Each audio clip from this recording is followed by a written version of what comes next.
Kenapa ya bantuannya sampai saat ini belum masuk juga untuk termin 3 atau tahap 3 di tahun 2021 ini?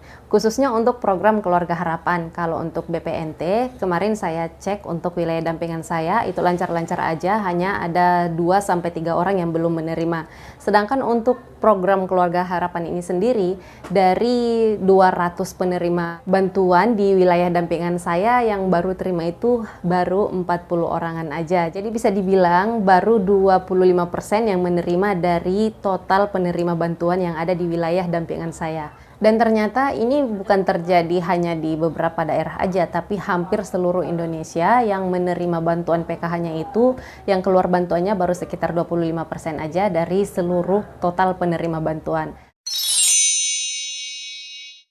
Assalamualaikum Bapak Ibu, kembali lagi bertemu dengan saya Arin, salah satu pendamping sosial. Kali ini saya akan berbagi mengenai apa penyebabnya kenapa bantuan PKH-nya untuk tahap 3 ini belum cair juga sampai saat ini. Sedangkan sekarang sudah berada di tanggal 20-an ke atas ya, berarti sebentar lagi akan masuk bulan Agustus. Tapi bantuan PKH-nya belum juga masuk. Nah, sebelum kita lanjut ke pembahasannya, saya minta tolong dulu kepada Bapak Ibu semuanya untuk mendukung channel ini dengan cara klik like, share, dan juga subscribe. Karena di channel ini tuh saya akan selalu berbagi informasi mengenai bantuan sosial dan juga kegiatan-kegiatan pendampingan di lapangan. Terima kasih yang sudah mendukung channel ini. Baiklah, sepengetahuan saya, kenapa bantuan PKH-nya ini belum masuk juga sampai hari ini, khususnya untuk tahap 3 tahun 2021 yang mana seharusnya atau seperti di tahap-tahap sebelumnya itu seharusnya bulan 7 sudah dicairkan karena memang jadwal yang sudah ditetapkan selama ini tuh seharusnya untuk tahap 3 cairnya di bulan Juli.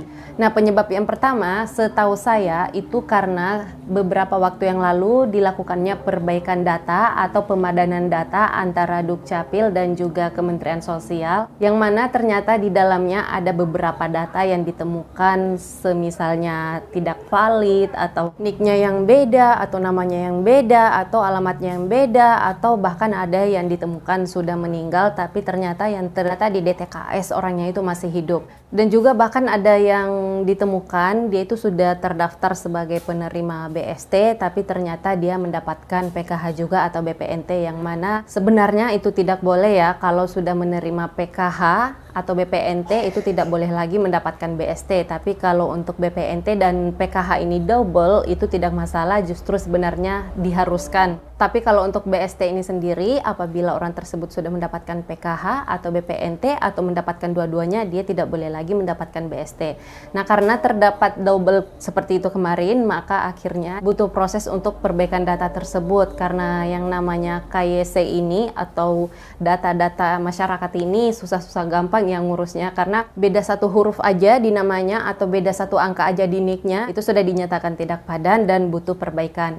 Nah, itulah sebabnya butuh waktu semuanya untuk memperbaiki hal tersebut, sehingga masih ada beberapa orang yang belum menerima atau bantuan PKH-nya belum keluar. Dan per tanggal hari ini juga, tanggal 21 Juli, hari ini saya membuat video yang sudah selesai dibuatkan SK kementerian itu dan sudah masuk di dalam data termin 1, atau bisa dibilang agar mudah dipahami semacam gelombang 1 ya. Jadi yang namanya bantuan ini kalau tahap sebelumnya sih tahap 2 kemarin ada sampai termin 11, 12 ya, atau bahasa sederhananya gelombang 12 gitu atau gelombang 11. Sampai hari ini tuh yang keluar baru termin 1 atau gelombang 1. Jadi kemungkinan besar akan ada lagi yang namanya termin 2, 3, 4 dan seterusnya. Selagi Bapak Ibu semuanya itu masih dinyatakan eligible atau masih aktif sebagai penerima PKH atau BPNT, maka Bapak Ibu bantuannya pasti akan tetap diberikan, tapi mohon bersabar karena semuanya butuh proses.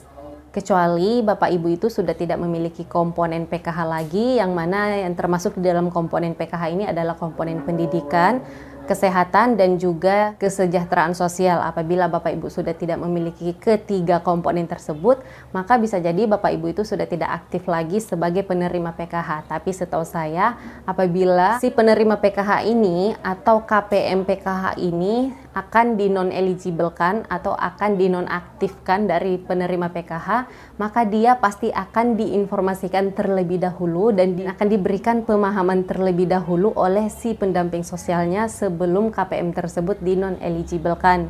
Jadi bagi penerima PKH dimanapun itu berada yang merasa masih aktif sebagai penerima PKH tapi bantuan PKH-nya juga belum masuk sampai detik ini juga, sampai hari ini juga, mohon bersabar ya. Bisa jadi data Bapak Ibu itu juga telah dilakukan perbaikan di pusat, akhirnya butuh waktu untuk membereskan semuanya.